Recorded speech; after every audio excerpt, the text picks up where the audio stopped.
Hey, everybody. I'm thrilled to bring you today's interview with international speaker and author Stephen Twohig.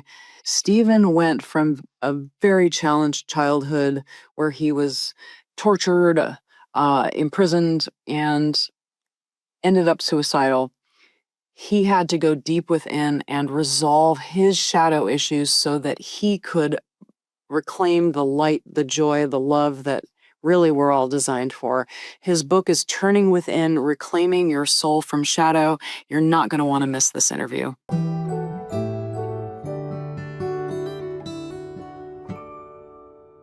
Welcome to this episode of Next Level Healing. I'm your host, Dr. Tara Perry.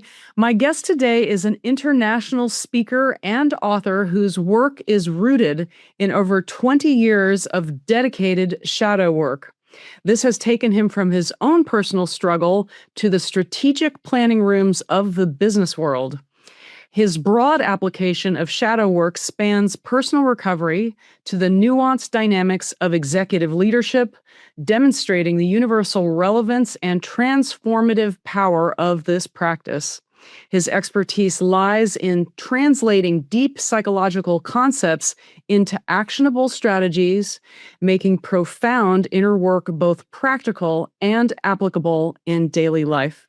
He is the author of Turning Within, Reclaiming Your Soul from Shadow, a guide that draws on personal stories and practical exercises developed over 2 decades to help readers confront unconscious patterns and live more authentically. Welcome to Next Level Healing, Stephen Twohig. Thank you, Dr. Tara. How are you today? I'm doing great, and I'm so delighted that you're here because I don't think there's anything more magical than finding the hidden strings within our subconscious mind that's dictating our feelings and our behavior, and then rewiring them so that we're not.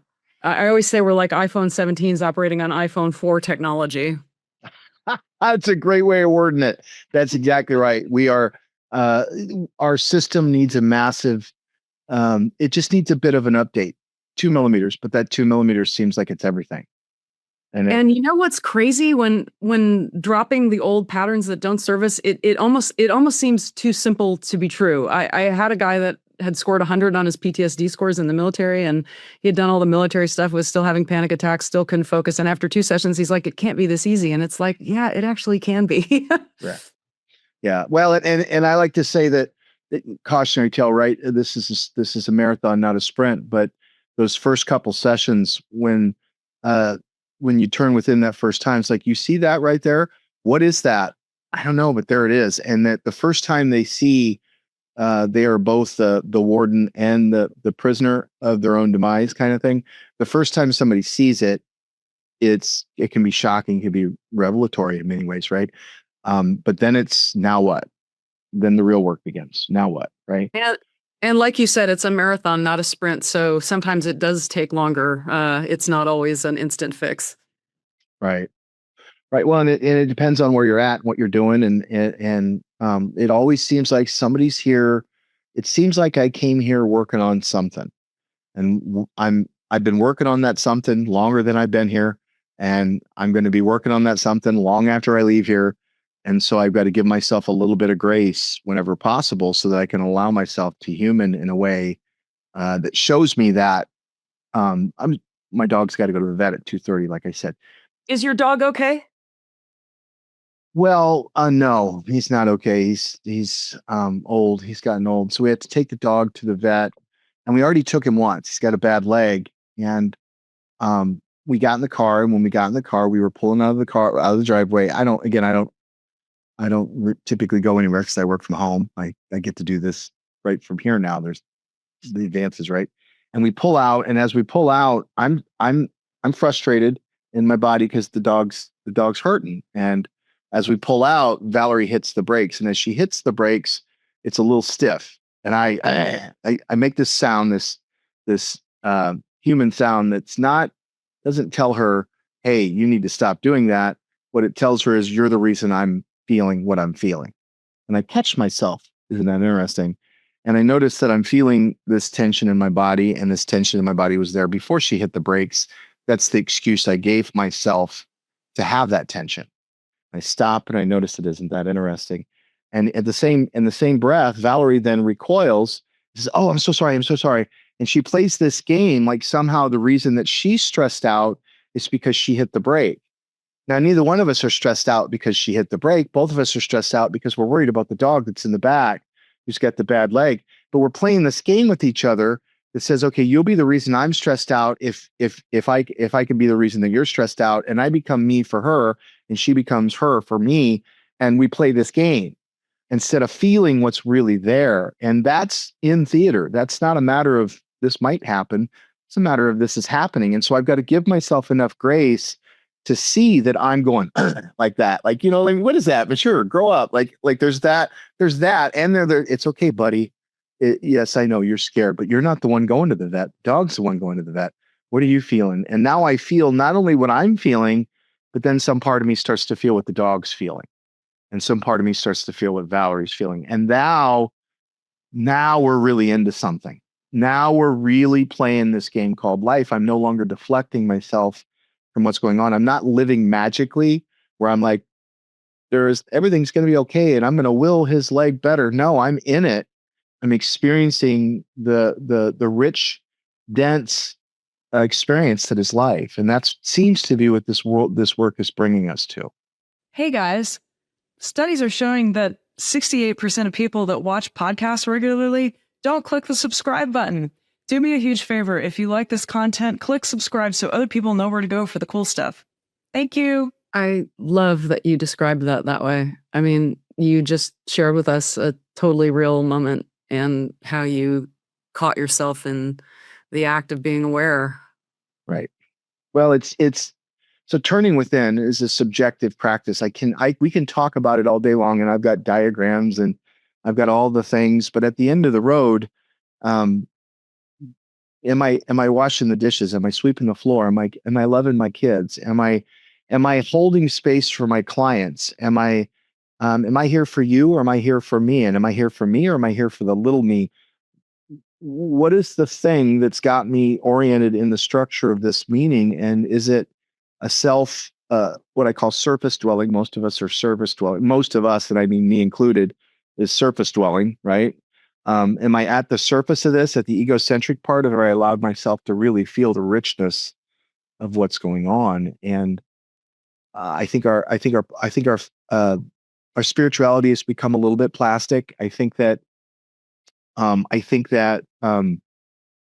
the spirit wants to soar and it wants to skip and jump, but the soul doesn't want to do that. It wants the seed to be planted down in the mucky, dense, stanky, earthy, that the richness that is life grows from.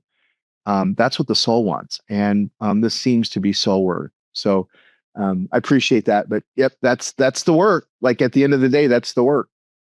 I again love that you said that, because I mean, selfishly doing this work, nothing turns me on more than helping get into that space of fear, of I'm not enough, of whatever the issue is, and seeing that flip around into something more joyful. And it's not about just living in the joy, it's about the transformation of going from the challenge to something brighter.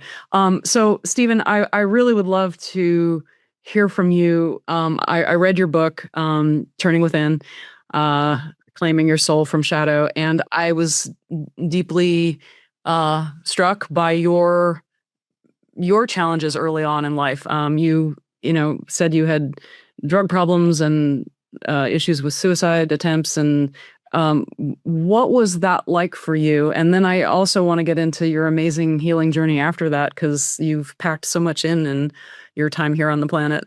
Yeah. Boy, I forgot that I talked about my suicide attempt. Several of them, but the one that you're probably referring to was sitting in my bathtub. The realization hitting the vein that caused the blood to flow, and what that was like. And it's a prison. That's the best way to word it. It's like being in prison. There's something really interesting if you really look at it about suicidal ideation and suicidal thoughts. And again, if you're thinking of harming yourself or others, please seek medical attention. This is by no means I'm just deaf, dumb, and blind. My road is simple. I've bumped my head on every one of these bricks that you've heard people talk about. Yep, I hit my head there.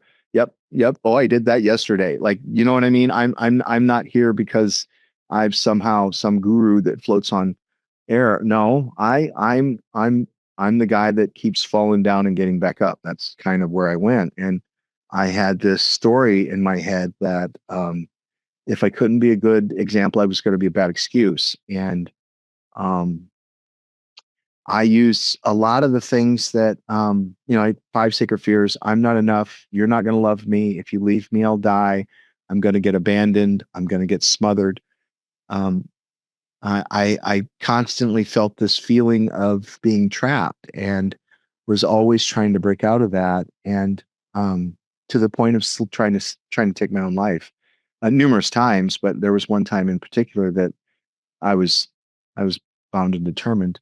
When I was 3 years old, my stepmom physically tortured me. She beat me. She pulled my hair out. She starved me, and then she'd sick me down in the basement during the day. Apparently, I looked like my mom, and she'd let me back out. She'd say, "If you say anything, I'll kill you and your sister both." Like that was the story. I don't remember much of it. It took a considerable amount of work to get to anywhere near the terror that I carry in my body from that experience.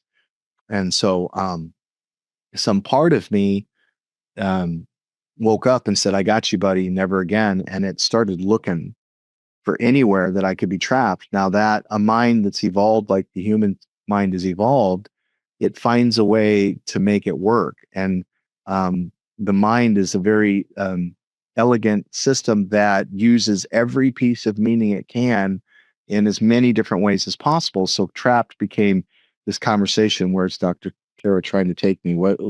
There's a part of me that's looking down the road, waiting, certain. I call it plotting my demise, always plotting from where that is. And until I went back and looked at that, until I was willing to touch that, I think Jung kind of said it best. He said, "Until you address or deal with your shadow, it will forever control you and it will appear as fate." It's like, why am I always ending up in the same spot? Well, the mind, if there's a part of me that I don't want to own, I call it shadow, the parts you hide, repress, and deny. But again, remember, I tried to kill myself. So there's a part of my mind that doesn't trust me. You know what I mean? It's like the dude tried to kill us. Don't tell him that. Like, whatever you do, don't tell. He almost took his life.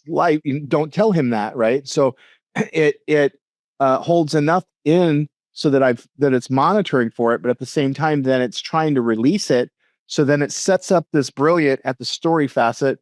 It sets up these loops, these patterns that I don't know I'm in, because the mind is trying to get me to let go of whatever that is. And so then it loops it into the 3D world in my experience, but I don't know that because we've never been taught. We've never been taught that this is going on. And so we're driving around in this system that's highly evolved and is completely self-sustained and able to rewrite itself, but we don't allow it to because we're not taught that it's trying to do that. So as it tries to reroute itself, here I am.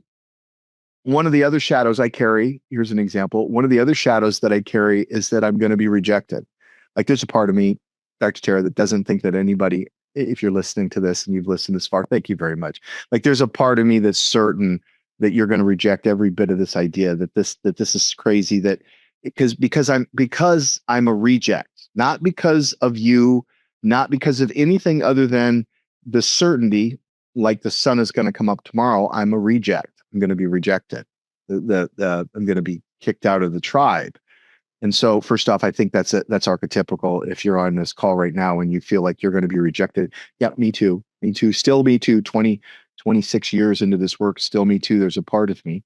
Now, if I spent a good majority of my life plotting my demise from you're going to be rejected, what would you think the one job you should never take on the planet would be? A singer, an actor? sales, right? The Okay. rejection it's like the name of the game.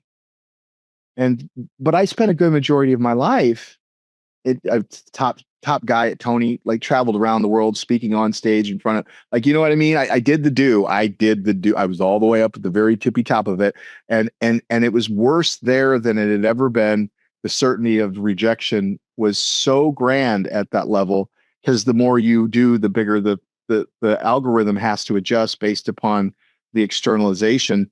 And so it's like, well, what is that? Well, the mind, it looks for its like. So it tries to balance out what's going on. I'm feeling rejected, and because my mind doesn't want to give me that, because I almost killed myself because of my rejection, spit it on the wall. It's not me that's trying that. It's not me that's coming from. Well, Dr. Tara, that's you. You're trying to why are you trying to reject me? Now, here's the interesting thing. Because if I'm in shadow, if I'm coming from that space, that smattering of mattering, right? If I'm coming from that space, I project onto you that you're trying to reject me. Now you're over there, you can feel that smattering of mattering, but because I'm not owning that's where I'm at, because I'm not clear, I'm not coming I'm not aligned, I'm not integrated.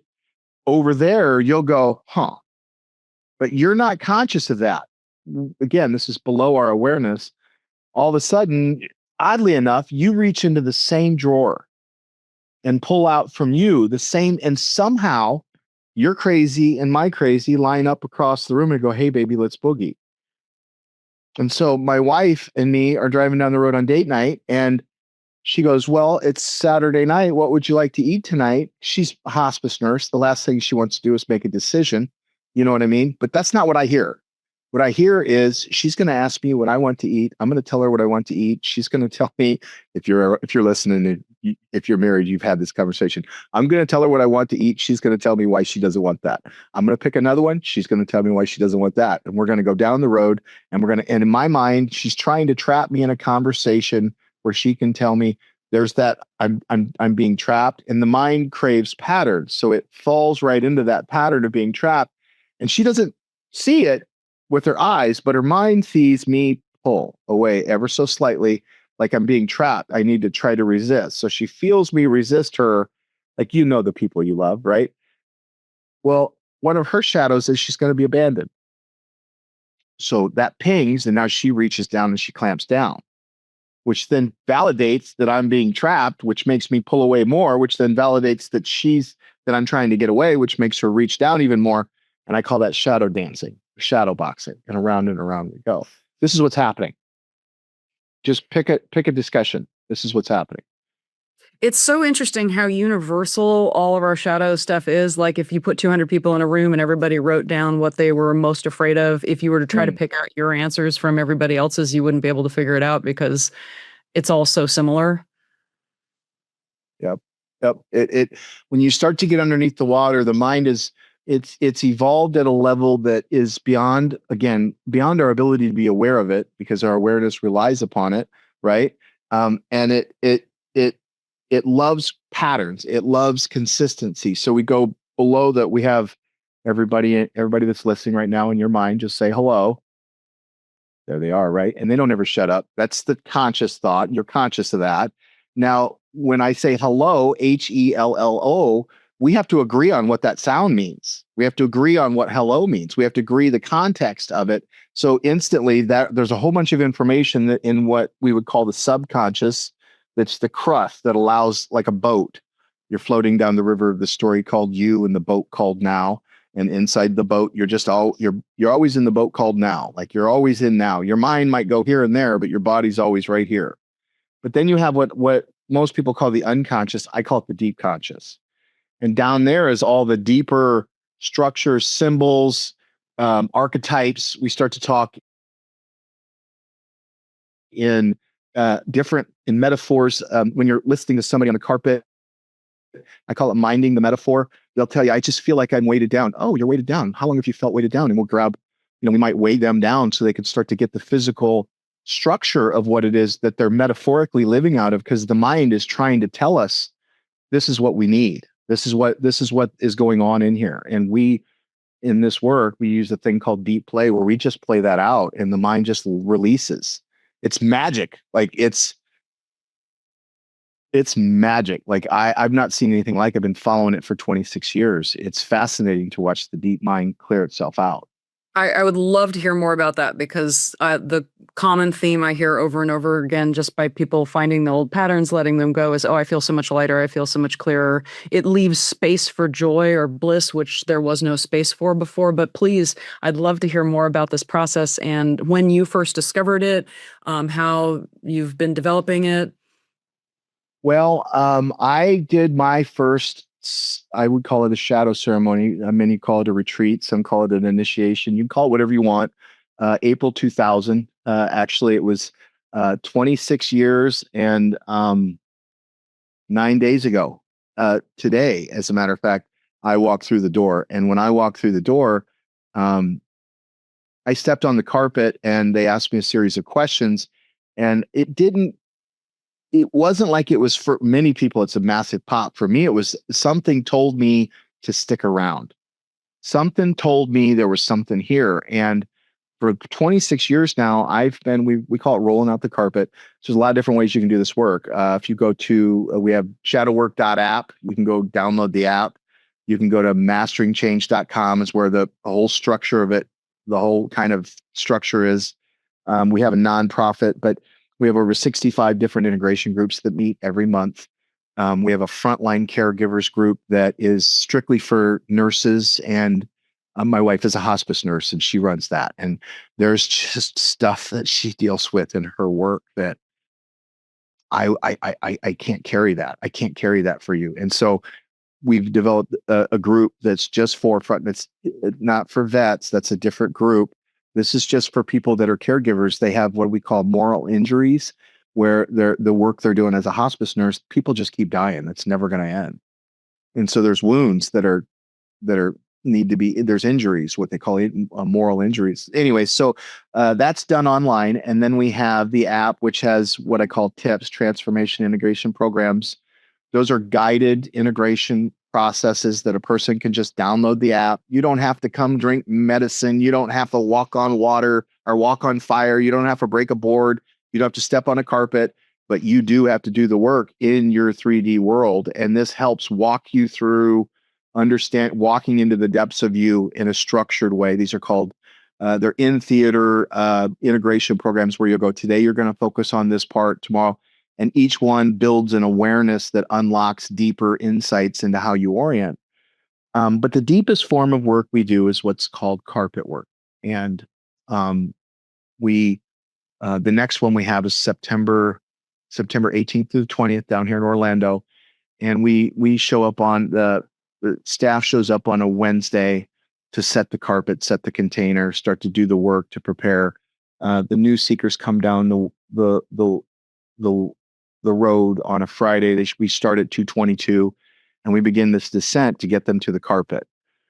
I've been following this type of practice. They call it carpet work. It's a form of deep play where the mind seems to want to play the ball through, but because of constraints in our reality, it becomes hard because I can't claim what's going on. So I feel trapped, but then I don't let go of that. So then I cycle through and then I find myself in those loops. But when you step on the carpet, the mind will take the shape of whatever you put it in. And so we build a container. So by the time they get there, they know right where they're going.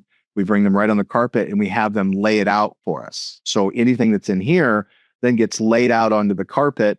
And I call it deep play. The mind just wants to do this work. It's almost, I find it, we did I call it age advanced guide education. We did a training once where there was 3 gals and a guy on the carpet. One was doing work. There were 2 facilitators, and then we have what's called the carpet manager. And these people had just learned how to do the work. And I was sitting back and I was tears in my eyes because I was watching what I could only call archetypical. Like they're saying things and doing things now that for generations they've been holding this back. Like there's things that are coming through them now. They're speaking and moving in ways that's like, wow, they're just doing what needs to be done here. Fascinating. And it's it's like watching the mind open up in a very specific way. And the carpet seems to call to it the people. I'm going to go woo woo here for a minute, Dr. Tara. It seems to call the people to it that need to be there in that moment. I did a piece of work with a lady, young gal who her mom had abandoned her, and she said, I don't need her for her to apologize. I just need for her to hear me, because she feels not heard. So she gets loud. She's very, the way that she's orienting through the world, she's either really, really loud or very, very quiet. And it's all around this, I'm not being heard. I need you to hear me. And we track it all the way back to where her mom just won't hear her. And I'm been working with her. I'm kind of confused because I don't know where to go with her, because I never really know where somebody's going to go for women. I'm not in charge of this. I'm just walking with them where they're going. And so I'm thinking of a couple processes that are absolutely between me and you, Dr. Tara, are not what this young gal needed. Like, I'm like trying to get her to the end, and I'm like, okay, we could go there and it would fit, but and my wife Valerie, she taps me on the shoulder and she says, hey, Bonnie is really worked up right now. I said, well, take her outside. We have sage and we have Palo Santo. And we have, go smudge her down, get her grounded, lay her on the carpet. She'll be okay. And I turn back to this young gal, and she says, no, you don't understand. She abandoned her daughter. And I look over, and they're sitting there in this chair is this lady who is just fucking, excuse my language, is just unloading and just sobbing. And she's like just full blown facing the thing she came here to face, kind of thing. And here's this lady looking for the thing that she's looking. I just stand the two of them up, and they click together and lock in, and she lets go and she lets go and pop. I'm like, and I could go on like that every single weekend. There's at least 2 or 3 moments where, what was that? I don't know, but there it is. And so I've been following this carpet because of that. And it's I call it, Gordon Globus calls them disclosure moments. These moments where 1 minute, and then all of a sudden it's like they wake up from the dream that they forgot they were having. All of a sudden the neurotic story folds away. And I'm amazed. I'm amazed at the work. I'm amazed at humanity. I'm amazed at the stories we tell ourselves. I am absolutely in love with whatever system has designed the structure of whatever we're floating around in. I love your description of that. I've done some family constellation work, and it is kind of crazy when you're in the right environment with the right guides, how trauma can just peel away. Yeah, it's the mind again. It's like the mind has been, if you're in the, if you show up at a real door, it's like you were meant to be there at that moment. And for a brief period of time, time disappears. Like it felt like the landings have been, and so we have a lot of work to prep people coming into the container. We have a lot of work prepping, because it is a lot like, in our work, I spent 5 years also working as the director of integration for the largest ayahuasca church in the United States at one point. And so I found that the work with plant medicine and the work with what I was doing, I'm like, well, I didn't even know, because I was in recovery. Like I didn't even know the two went together. And it was like pairing this new understanding that it is the mind. Our kind of mantra is, you are the medicine. And luckily enough, I had shadow work that I'd done for 15 years before I ran into 20 years before I ran into plant medicine. But the structure of this, when you strip it apart and see inside of it, how it's like the last house on on a very dark road, but it seems like the whole time that's where I was headed all along. Interestingly enough. I love that. So how large are these groups?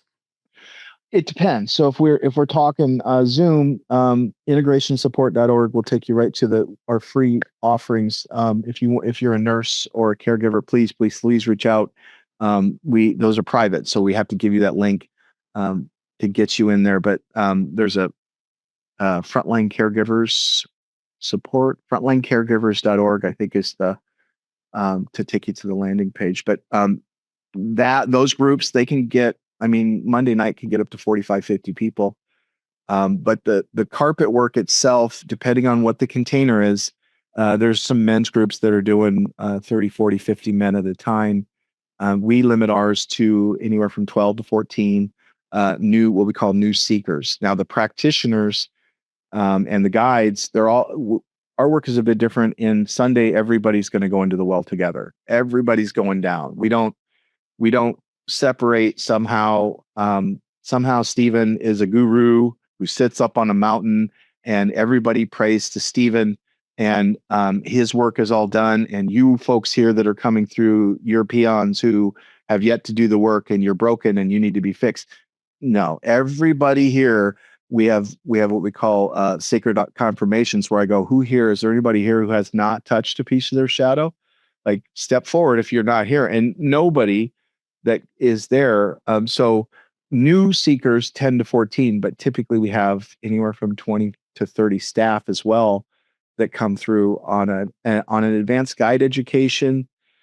That's a little more laid back because people already know what they're getting into. They know they're stepping on the carpet. They know they're coming here to do that work. So we don't have to build all the getting them. We don't have to take the long windy road. We can just take the elevator down kind of thing. That we can get anywhere from 20 to 30 people.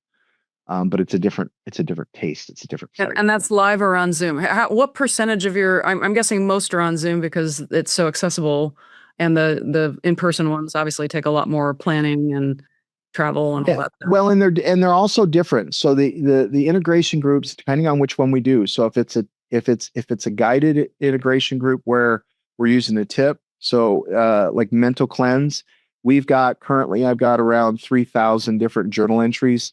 That's a month-long program where you're driving down the road. How many times have you done this, right? You're driving down the road and the guy in front of you, you go to pass the guy in front of you. And as you pass the guy in front of you, he speeds up. Have you ever had that happen? Of course. Of course, right? And we've probably done it ourselves too. Absolutely. Not even conscious. I think that when you're driving in your car, it's a different form it's an altered state. At some level, you're in a trance because 4E cognition, 4E plus 1 cognition, your consciousness is extended, it's embedded, it's enacted. Like you're no longer just in your body. Now you can feel the front right tire is like, oh, there's a rock inside the tire. You wouldn't know that normally just getting into you're in a different state of consciousness in that moment, right? So you're driving down the road and the guy in front of you, and instantly he's trying to cut me off. You tell yourself a story, right? We all the mind does that. Like, we're the storytelling animal. It's like, stop, notice that. What was that story you just told yourself? And the mental cleanse is no awfulizing, attack thoughts, negative bias, confirmation. No negativity coming out of my mouth. No negativity in my mind. Either she's trying to trap me in the basement, right? This look at this person here. I can't believe, look at this Republican / Democrat / that's an attack thought. Stop. What are you doing?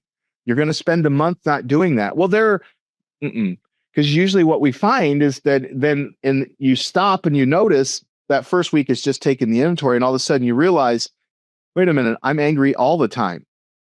I can't be angry all the time unless I'm looking to be angry all the time. Isn't that interesting? And you start to find the pattern in your day-to-day. You don't come to the carpet and uncover one gal, some of the stuff that comes out on the carpet is just, you find it in your day-to-day. You find it in the narrative that you're telling yourself. And so then you rewire that. That happens on Zoom. We can do, depending on the group, we can do up 20, 30, 40 people.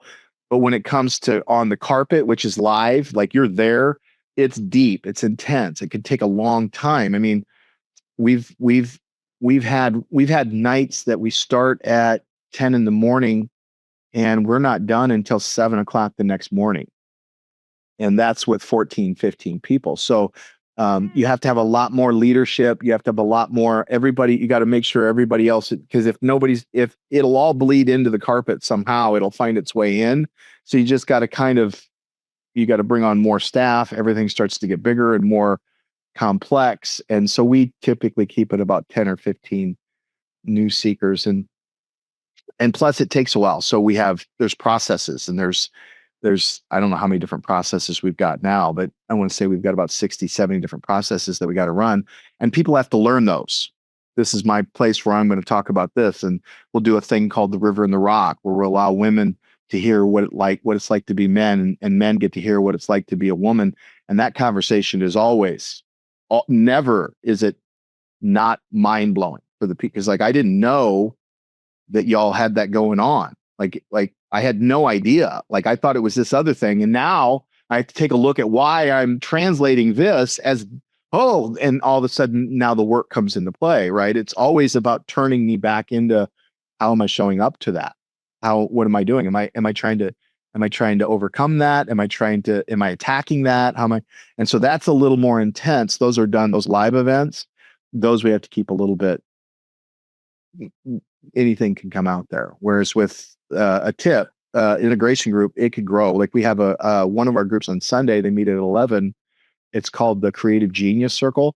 And they'll do like knitting and crochet. And there's people that are rebuilding they're renewing their house. So it's all about bringing genius into your life, bringing genius up through you, and allowing that unique expression that can only come through you to come through. And that's a different flavor as well. And anybody can attend that. So it just depends on where we're working on. If it's one-on-one, or if it's a small group, or if it's a company, it's different. The system is the same no matter where you go, but it always unloads itself in different ways, no matter where we're at or what we're doing. And in the beginning chapter of your book, you talk about the wide array of benefits there are to dumping the shadow. You talk about creativity, leadership, improved business functioning, of course, the stress and addictive behavior and all kinds of like stuff like that. But with 60 to 70 different processes, I mean, how do you run all this stuff? Do you have a staff? We have a community. So evolvingmindproject.org. I'm giving you all a lot of websites. I know, Yeah. it takes you right to the page. Mastering change is the overarching, until we can continually lay this out. But we have a staff of people. I've got over 200 trained guides right now, people that have been working in this structure of thought now for some of them for 4, 5, 6 years. I've been training in this specific, because we have a specific way of doing things. When somebody comes to, when we call it a seeker, like when you come to you step on the carpet or you step on a call, are you willing to see that this is your story? Are you willing? Like, we're not here to give you an answer. We're not here to point you to a resource. We're here to point you back at yourself. And so our training, we call it going hollow. We don't have any answers. And so many times, the old joke is there's been plenty of people that have been too smart. There's not really been anybody, like, it's kind of like that. It's like, can I go hollow and just be with you? And if I can do that and be with you, many times by somehow using somebody being with you in it, having somebody else that's not hooked in it, that can ask you the question that maybe you wouldn't think to ask because your mind is like, don't open that drawer. That person can go, why don't you open up that drawer? I don't want to open that drawer. Stop for a moment and notice that. And how much of your life is spent not opening that drawer. Let's open the drawer. And we open the drawer, and they find out that whatever's in there has been the thing that they've been missing all along. It's like we're just there kind of witnessing them as they do their work. And it's a specific, so we have a seeker who comes to, like, maybe you want, maybe you're a business owner who's trying to exit the business, but for whatever reason, you haven't been able to exit your business. And it's not because you're not smart enough. It's not because you don't know how. It's because for whatever reason, you keep running into the same structure. Maybe you're in a relationship where you know you love her and she knows she loves you, but for whatever reason, you keep poking each other in the eye. Maybe you're a person who has somehow attached some value to this dollar bill thing, this concept of money, and now you've made the billions, you've made the millions, and you still feel not enough, whatever it is, right? You come seeking an answer. That's usually what people, they don't come to this work because, this isn't because tra la la la, let me go look at the thing that sucks. You know what I mean? It's no, I don't have any other choice. I'm being pulled to it. And then those are seekers. They're looking to solve that problem. But then eventually what happens is all our work is really about building an awareness of the architecture that drives awareness. The first primary directive is to make and navigate meaning. So there's some part of me that's constantly making meaning, and it's been doing that for 13.5 billion years. That's how I got here. And it's been come person. So I could poke my head out and say, my name's Steve and I'm a real boy. Right. And I'm in there. Now, when we start to dig underneath that structure, I start to see that 2 millimeter shift is going from me looking for you to give me my solution, my enoughness, for me, I would hand my power over to powerful men only to have them screw me over because I needed to feel powerless so that because I was coming from powerless. And I kept blaming, then it allowed me to blame, they're the reason that I feel powerless, and it all added up. Like I have to shift from going, oh, I feel powerless because I believe I'm powerless, not because of it's okay, buddy. And you see me doing this all the time. It's okay, buddy. You see me just like I'm patting, and because we don't have that on, it's okay that I feel that somehow I need to get something out of this, that I don't need anything here and I'm okay. And I start to subjectively experience the practice showing up in my 3D world. It's no longer about solving the problem. It's about living from an understanding that if there's something emanating from within me, there's these patterns and these stories and these things that I'm projecting onto you. And then somehow you're going into this, we go into this resonance with each other and dance, and a practitioner is studying that. Well, then we get to a point to where I can no longer do that on my own. I've now got to work with you, because the only way for me to do math at the level I'm doing math now is to bring somebody else in and say, well, let me see if you're seeing what I'm seeing. And now we walk through it and you go, ooh, you wake up, you have that disclosure moment, because I'm standing there with you. Some part of me goes, fucking knew it. I knew she was a genius all along. Like I knew, Dr. Tara, that you were God having a human experience. I know this, and I know this because I see it in you. And the more I see it in you, of course, the more I believe that it's real. And so then the more I see it, it's like, but so am I just believing that because I believe that and that's why I'm seeing it? Or is it real?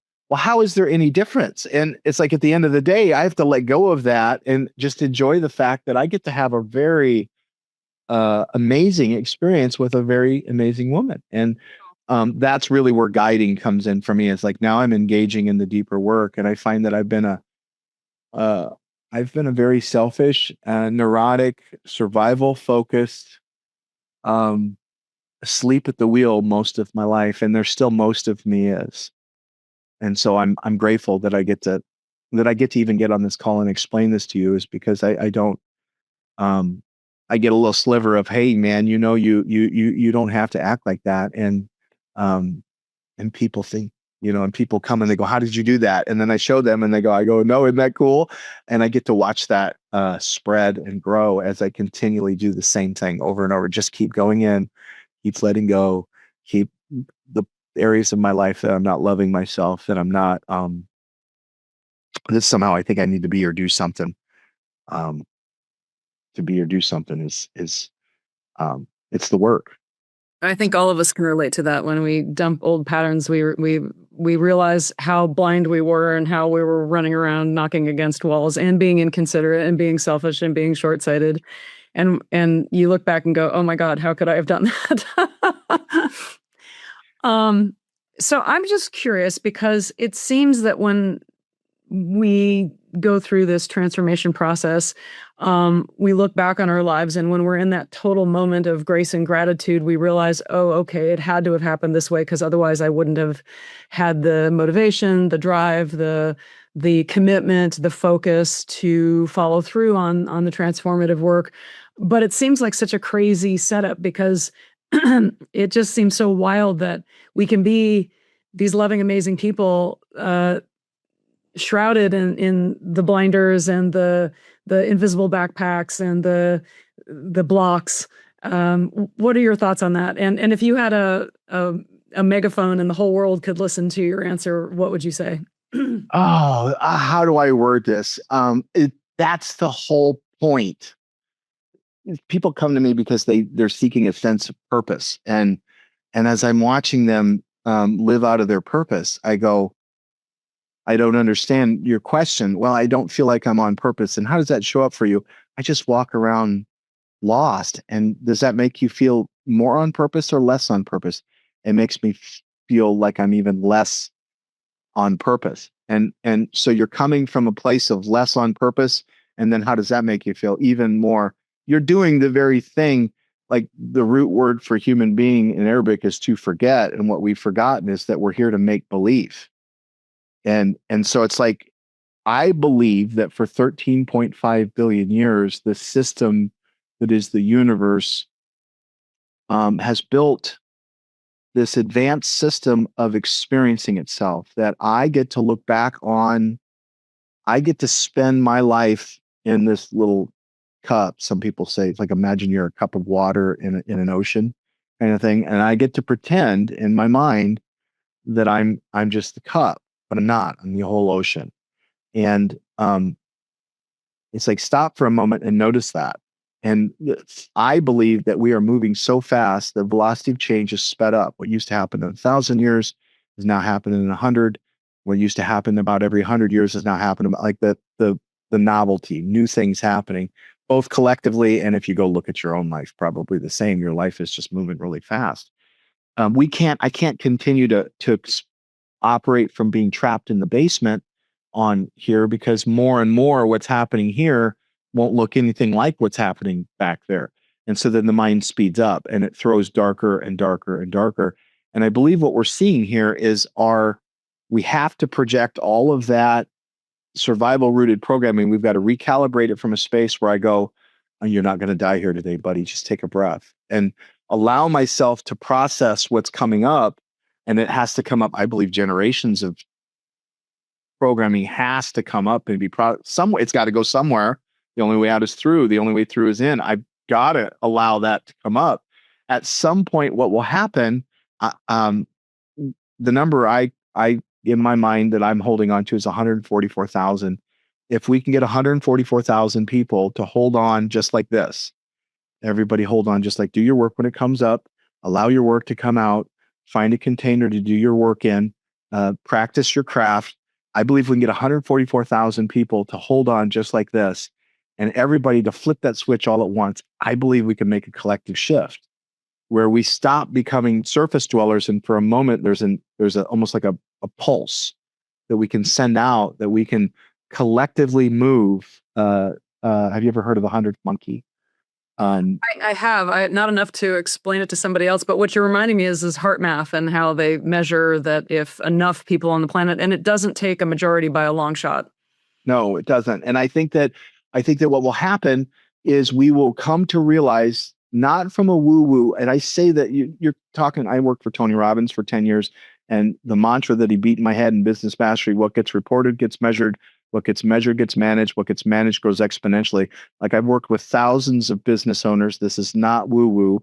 You're God having a human experience. It's not from it's a collective challenge that can only be solved and addressed subjectively and individually. I've got to be willing to go into the subjective experience, the story called Stephen, from my first person perspective, and tune 2 millimeters, stop looking for the answer out there and start finding what's already hidden in here and allow that to come through. And as I do that, that shell that we've been living in, that little bitty shell, it lights up.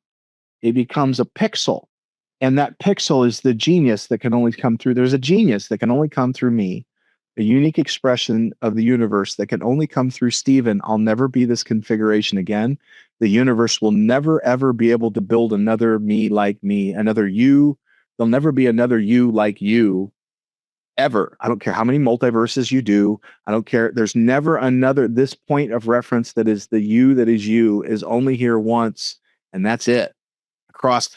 So you are the universe's feature presentation, and you're just not that big a effing deal. Like, you know what I mean? We're a speck of dust on a speck of dust. And when we finally come to the place where we can wrestle with that, I believe we will come into an evolutionary point in our awareness where we will realize what it means from a practicality standpoint to be a creator, to be the primary creative reference in our lives, to be the biggest. Like the Illuminati never held. How many people walk around with this conspiracy theory?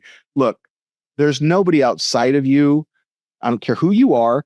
There's not another being outside of you that has hindered you in becoming who you are more than you. Period. Like, stop moving. The answer is right in front of you if you're willing to stop. But I had to be willing to stop. I had to be willing to take the journey. I had to be willing to, and I'll leave you with this. God said, let me hide their power in the one place they would never think to look until they're ready for it. And for she who has the ear to hear, right? When you lean your hand in there, in that place where, go to the dune in the box that you put your hand in the box. If you're willing to put your hand in the box, what you'll pull out is what I pull out every single time. I say this with present and future tense, right? What I pull out every single time I do my work is the very thing that I've been out here looking for all along. And then I fall asleep again and I go, do it again. And that seems to be what's happening here. The treasure's in the one cave that we don't want to go into. Exactly. And you're going to take the journey anyways. No matter what happens, my awareness is, they say that the prefrontal cortex, there's a bottleneck. It's 40 to 50 bits, giving you a symbol, right? That doesn't exist inside the mind. But on average, because of the bottleneck, it only can process 50 to 60 bits of information in a given moment. Your mind is pulling in over 11 million bits, 11 billion bits of information at any given time. Little bitty bottleneck. And inside that structure, floating down the river of the story called You in the Boat Called Now, it feels like just feel yourself right now. Like everybody talks about the ego. Just for a moment, just think everything that you think right now that you are, that's just 50 to 60 bits of 11 million bits of information. There's a lot there. There's just a lot there. It's like we all have a microscope on a billboard and we think that that's reality. Oh, yes, that's exactly right. We haven't got a clue what the billboard looks like. That's right. We are bald, deaf, blind monkeys looking at life through a keyhole, and we think we need to know. At some level, I think some part of me, like, first off, stop for a moment, look at our society. Do you think this is the evolutionary epic center of our species? Take a breath, look around. We got a little ways left to go, right? And step back for a moment and see there's no way we could really know where we're going. Enjoy the ride, because the ride is happening. And there's a bigger part of me that's, again, the story that the other piece here is doing this work, going in and claiming that. Like, when I fall on my face now, and I do fall on my face, I can get up and go, did you see what just happened? Where it used to be, I had to blame, I couldn't accept my humanity. And how can I even be in my skin if I'm not willing to be in my skin? It's like, don't worry. There's a bigger part of you that's structurally driving. Otherwise, you'd have been hit by a bus a long time ago. Like, calm down. The ride is happening. And one thing I find so amazing is that the panic that you were talking about just then, that can get triggered by the strangest things, it can occur across all socioeconomic levels. There's so many high achievers that, the reason they are at the top of their game is because they've been so terror driven for so long that they're so focused on what they do. That's all they do, to the exclusion of everything else. Well, yeah. So working for Tony for 10 years, I really had this opportunity to make a fairly large connection with overachievers, peak performance experts, people that were, in my humble opinion, many of them were trying to hack the human condition. And when we dive down underneath that, it's like, so you're not, your limits are something that to be, it's like, that's okay, because that's the level that we look at spiral dynamics, driver. But we're moving, as we evolve into the next level of our experience, it's about noticing that part of me that is always striving to be the very best of the very best. If I'm coming from that terror, I call it a personal conspiracy theory, a core wound. I had this feeling that I'm going to be rejected. I'm going to be a bum. And when I say rejected, I'm talking vehemently rejected. I'm going to end up on the streets. My wife is not going to love me anymore. My kids are going to want nothing to do with me. And I have to, in my mind, do backflips when somebody hugs me then, because it's like, well, what are they trying to, you got to wrestle. Everybody listen, you have to wrestle with how this shows up for you in your own way. I can only give you and my subjective experience. And there I am. I'm working for Tony Robbins. I've got, you can't see them. I've got awards. I've got pictures. I mean, I've done the do, like, and I am more miserable because if I'm 2 steps in the book, I talk about the automation of the system. If I set up in my mind that I'm 2 steps away from failure, my mom used to say, don't be like him. You're going to be a bum. Don't be like him. You're going to be a bum. Going to be a bum. Going to be a bum. And inadvertently in her mind, without her even knowing it, it was like these people were right next to me. So I started to relate. That's how far away I was.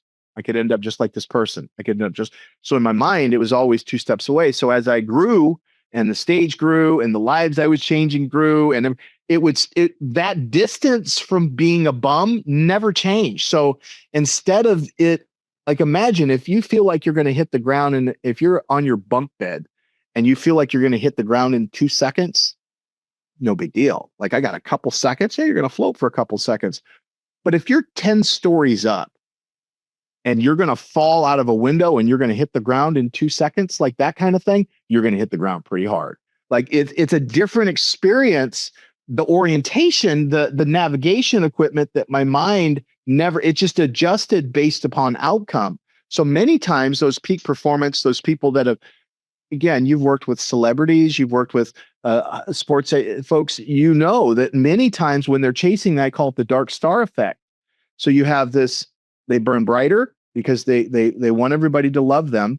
And so they burn brighter. A dark star burns brighter. It burns hotter. It's got this cool look to it. If you look up a dark star, it's got this really cool hue to it.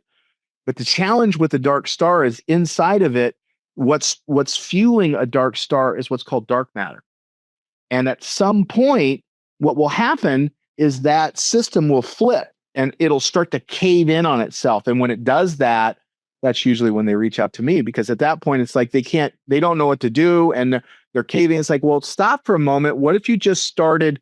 So now I'm getting people that are coming, athletes, business owners, people that want to maintain their level of excellence, so to speak. And they don't want that shift to happen. So they're solving, I call it mental hygiene. They're solving it before it happens. They're doing the maintenance so they can continue to operate at that level.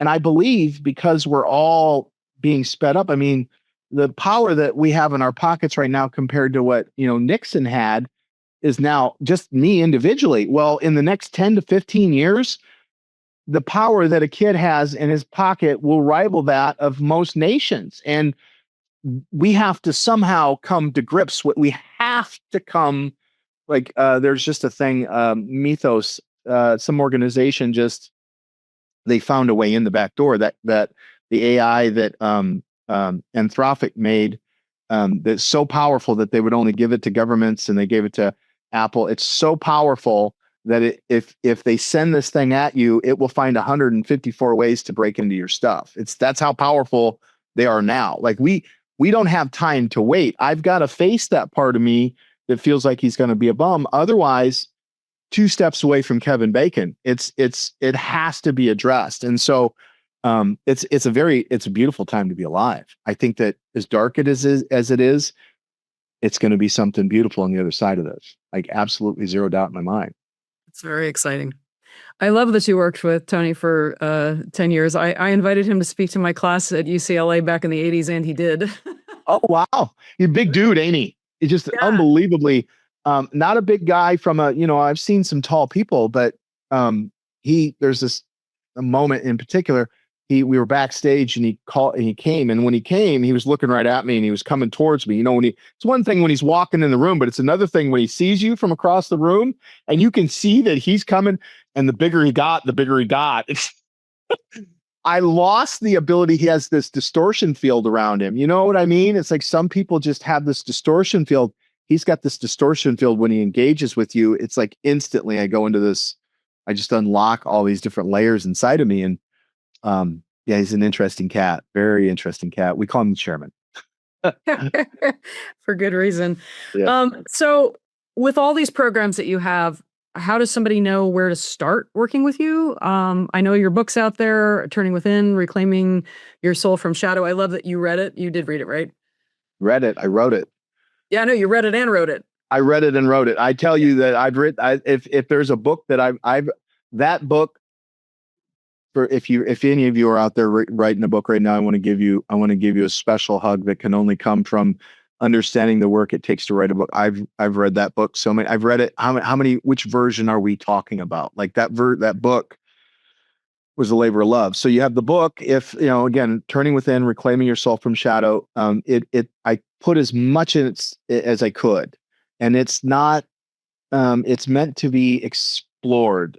Some people, if you're like me, you're going to probably still read it straight through, but it's meant to be chewed on and come back to over and over and over again. Like you should be able to, like the circle, the square, and the triangle, you should come back to that again. And the next time you read that, you're going to read that and have another awareness. And then the next time you read that, you'll have another where the candle, the magic lantern, again, should give you, each time you come into these processes, it'll give you a different, and they're all meant to take a subject, because this is a subjective practice. The path to God is subjective.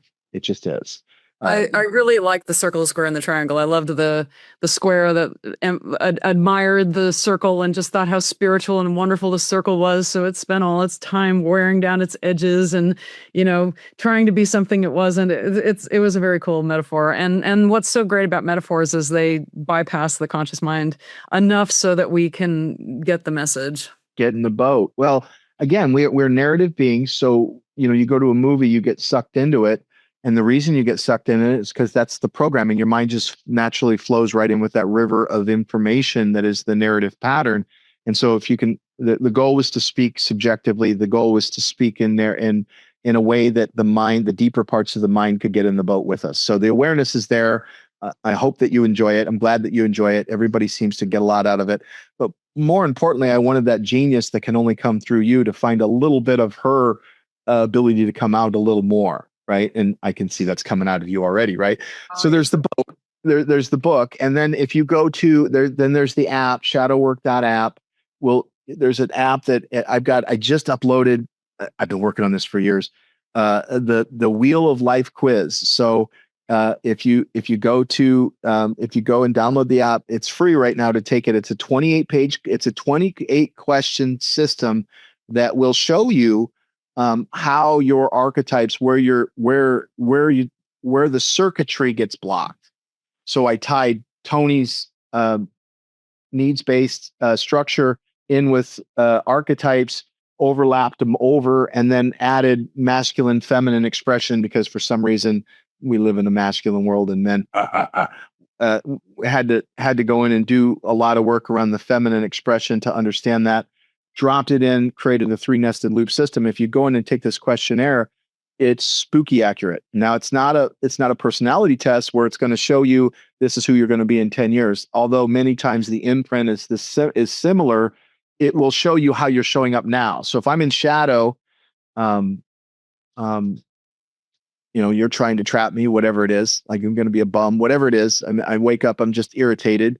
I got to take the dog to the vet, and I don't want to face that fear and that sadness that comes with watching him get old. So instead of doing that, I go into this resisting that signal. And now I'm in that. I take that test. It'll show me where the circuitry is all blocked. It'll show me where I'm dormant. It'll show me.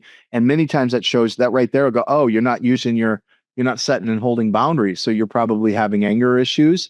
Either you don't get angry, or you probably have bouts of anger. Oh, you're having trouble in contribution. You're probably struggling with the feeling of love. You're probably struggling. Like we can go in and structurally now show where the archetypes are plugged in. So many times, like you said, these symbols and metaphors, they're great, but a lot of the teachings were, go try to read some Jung, go try to read some. for me, I'm following the carpet. So I'm only walking where I saw, did you see what just happened there? Like, hang on a minute, stop. Let's take a look at that. Like everything for me has to have some kind of a plug-in to the physical world because we're here and we're experiencing the material world. It should be able to. So this questionnaire is, again, it's taken me a couple of years, and beautifully AI has been able to help me finish that final bit of code. So there's a questionnaire that you can take on there. Then that'll take you into the Living Mythically tip. And then there's the online programs that come with that. We have over 65 different integration groups that is a community led by the guides and by various people that have kind of come to this for whatever reason, are called to this work because they want to help. Our mission is to engage in the innate genius that's woven in the human condition. And through that, we're going to evolve our collective consciousness as my genius comes online and your genius comes online. Hopefully, in this experience, what has been witnessed is a third genius, a third piece of information, a third conversation that neither I intended nor you intended. Both of us could have never planned, but this third genius emerges. That's what we're trying to support. And so these integration groups support that. And then we have, again, shadowceremony.com will take you to the shadow actual live. If you want to immerse yourself, if you want to experience, we take you, like you said, through the cave that you most fear to enter to meet with your shadow. But we're not doing that shadow work. We're not shame sponges here. We're not shadow junkies. We're not wound worshiping. That's not what we're doing here. The shadow is a teacher. It's a guide. It's a coach. We're going to follow the shadow into what we call your axis mundi, or your sacred well. We want to go right into the very source of you and reconnect everything. And then we're going to open up all the windows. We're going to open up all the doors. We're going to air everything out. And then we're going to lock all the doors. We're going to lock all the windows, and we hand you the keys so that you now know you're the one that's in charge of you. Everything's been tightened down. Everything's been whisked out. Where are you going to go from here? And now you can begin the process of unloading whatever it is that's inside of you that can only come through you. So we talked about, I think that's it. Yeah. I love that. And I will definitely be taking that quiz. Awesome. I look forward to seeing it. So, and right now, so tonight, what's tonight? Thursday. On Thursday nights right now during the Living Consciously integration, we meet at 8 p.m. Eastern Standard. You can take your test, and if you take your test and you come to Living Consciously, I'll read it for you. Oh, I see you're probably having this challenge here, and because it's layered. It's a 3-layered nested system. We have egocentric, then soul-centric, and then we call Living Mythically, which is where you step outside of the container completely, and we can structurally see by how you're answering the questions. Well, you may have. You're not trusting your voice. And because you're not trusting your voice, you'll notice that your warrior's online setting a boundary out here because you're not trusting your voice. So you don't feel safe. So you set this boundary. If you open this up, then you can open that up. Like, you know what I mean? Or you need to let go of this to get to this, depending on who. Everybody has different configuration. Everybody has this beautiful little, there's genius just coming out of it all, but there's a way into it to where you can structurally reach inside yourself and go flip that switch right there. See what happens. I bet that changes everything. Oh yeah, that makes a lot of sense. Just hold on to that awareness, and the mind wants to write itself. So every Thursday night right now, we're just giving free readings where we'll break those questionnaires down for you so that you can kind of do some work around it. Yep. I love that you said that the mind wants to write itself. It does. Very encouraging to somebody that's struggling. So if you were this is my last question, if you were to go back to talk to Stephen when he was really suffering, couldn't see a way out, feeling so dark, what would you say to him? So in the book, there's this process called closing the circuit. And in that there were, when I was a little boy, I was in 7th grade and 5th grade, and I wasn't a real cool kid. I just was not a cool kid at all. I was that kid that was so desperate for you to love him that nobody could. I was just so needy, so clingy, so Which is completely understandable given what you went through. I mean, your Exactly. subconscious absorbed, I mean, there really isn't another alternative if you're being mistreated, and that mistreatment can come in all kinds of forms, neglect, beating. In your case, it was terribly intentional. Well, But it got what worse. else is a human mind going to do except realize to believe that it's bad? Yeah. So I'm at school and I'm showing somebody a magic trick that I'd bought from the store, and I told these people that I was a professional magician. It's okay, buddy. It's okay. It's okay. I've seen your tricks. They're really good. You know what I mean? And these kids, of course, they're cruel kids. And so by the end of the conversation, my friends were going to meet his friends after school, and we were going to have a fight. And it was that day that I realized that I didn't have any friends, that I had some acquaintances. And so at the end of the day, this person did have friends. He had about 7 or 8 of them. And by the time that the conversation ended, there were about 10 or 15 of them. And they beat me up. And they beat me up all the way home. And then they surrounded my house and banging on my windows. And my mom came home. It had not been for my mom, I probably would have had to call the cops. But as a little boy in 5th grade, it felt like the entire school was doing. There was no way to see it. Like you said, there's no way to see it any different. That night I had a dream that I was met by my met by my I was my adult self, and I was driving around in a black SUV. I was married to a blonde woman, and I was just telling myself that everything would be okay. It's in the book. And and that moment, that dream, it kept me alive. There were times that that dream was the only thing that kept me from taking myself out. And that whole process is called closing the circuit, and it's in the book. It's in the book. I give you a step-by-step. I don't keep any of this. I just want everybody. So if I was to go back to my younger self, which I have, I would tell myself, it's okay, buddy. Things going to be just fine. And interestingly enough, a couple of years ago, I was doing a piece of work in one of the I groups. It was a closed group. We have it on Wednesday nights. For people that have been to ceremony, you get to come in and you get to play with this stuff. And I did a piece of work, and I went back, and I was that adult meeting. They followed me down. I didn't know I was going there. I came, somebody had stepped off staff, and I went through this. Nobody will be there for me. Everybody's going to abandon me. When's the first time you remember feeling like nobody's going to be there for you? Everybody abandoned you. Boom, there I was, 5th grade. And so I went back to, what does that part of you need? He needs to know that it's going to be okay. So the next thing, and there I am standing there in the middle of this process over Zoom, mind you, sobbing, purging, going, wow, this is the fucking excuse my language. This is the moment that this is it. And for a moment, I felt what it felt like there is no time. Like, time is not real, not the way that I experience it. So if I was to go back to my future, my younger self, which I've done, I know what I would tell him. Tell him it's okay, buddy. It's gonna be okay. And how would you make sense of all the suffering that he went through? How would you say, what would you tell him about that? I would point to this call, this session right here. I would go, the whole reason all of that happened was because I can now sit here. Yeah. I know what it's like to go into the basement. I can go down into that basement now. If you're in that basement, I see you, and I will come get you, and we will walk out together. That's sweet. I love that. Stephen, thank you so much.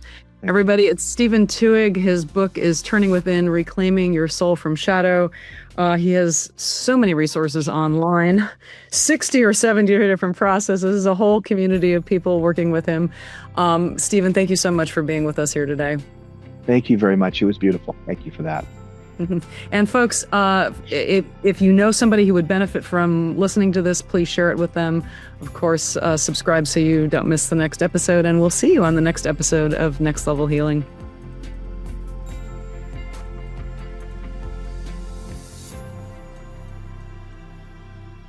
This podcast is intended for the purpose of providing information and education. It does not provide advice and is not meant to be used for any self-diagnosis or the replacement of any kind of licensed professional. The creators and individuals appearing here do not endorse any specific tests, positions, medications, products, or procedures. The views and opinions are expressed in this podcast are of the speakers and do not necessarily reflect the views or positions of any entities they represent.